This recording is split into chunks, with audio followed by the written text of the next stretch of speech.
Hey everyone, this is AnaNagaraj again, video blogging for Let's Get Ready this summer.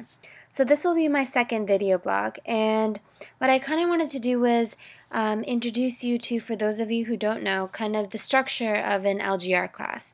So as I explained in the first video, the Let's Get Ready program in Stanford for the summer lasts about 6 to 7 weeks, and every week we'll have classes on Tuesdays and Thursdays. Tuesdays will be verbal for 3 hours, and Thursdays will be math for 3 hours. And I teach both this summer. So I get a little bit of different experiences in terms of the different subjects. So for example, within a given site, of any verbal section will have a couple of coaches. Probably like 4, 5, 6, depending on the site itself. And the verbal section will have a head coach. And that head coach, each week will send lessons plans after reviewing the material and reviewing the books and the practice books. We'll send a lesson plan to the individual coaches, which, that provides like guidelines, what you should be covering, where you want to try to be, the homework you might want to give, and just generally like how we want to structure the program in these 6 weeks so that the students are exposed to the most amount of material and so that we're not spending too much time on any one topic. But then again, each individual coach like me, we have classes of our own of 5 to 7 students that we meet with every week. And, ultimately we're the ones who gauge how much we cover in a lesson. Sometimes the students will have trouble with one particular subject.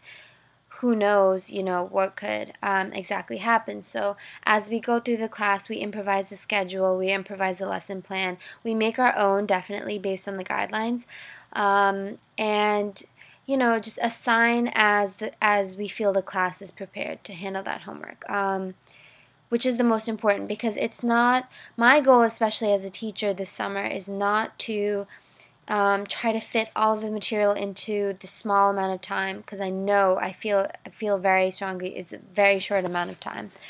But basically, I want to make sure that whatever I do cover, the students are understanding thoroughly, and that those questions on the SAT, they're able to answer them with a lot more confidence than at the beginning of the summer.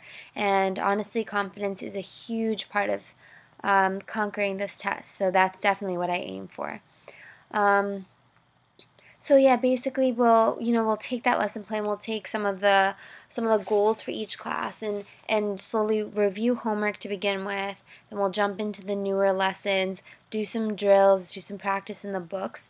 We'll in a verbal class we'll inevitably end up talking about the personal statement for college applications, and in the last hour of each session, we have college choice, where we talk about college applications, applying to college, personal statements, supplement writing, reaching out to teachers and counselors, and any other adults or resources that you might need, including a lot of scholarship work, a lot of financial aid work. Yeah, so we basically cover we cover everything that we feel the students will need to know before starting their senior year, or even some are before starting their junior year. And hopefully they can be really prepared, once school starts and the work starts coming in, homework and everything like that. Yeah, so I think maybe I'll do like a list of pros and cons per each video. So pros that I've experienced in my second and third weeks.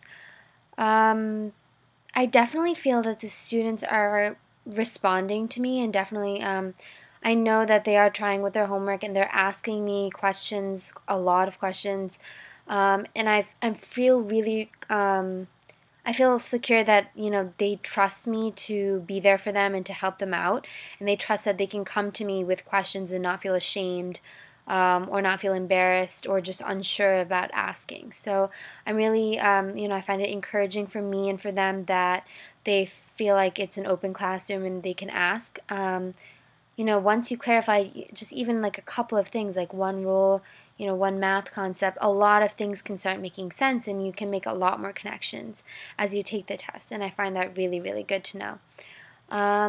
Cons would be trying to gauge whether these students, at what point the students actually grasp the material, because, I could spend 30 minutes to an hour to 2 hours, whatever amount of time, explaining, for example, a math concept, but until I, assign them some homework or drill and see them work through it and apply those same concepts confidently, I'm not as secure about moving on, but I know I have to. Another con, once again, is the amount of time, and yeah, I don't know. I wish I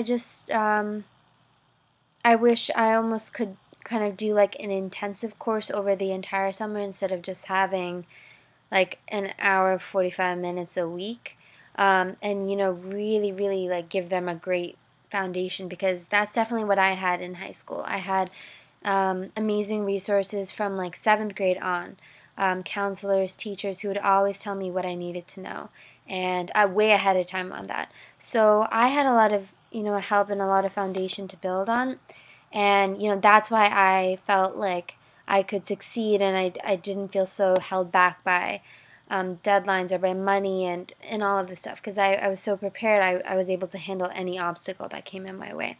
And I'd like to do these for these students, but obviously time is of an essence, and I'll try to do my best. And I will be blogging.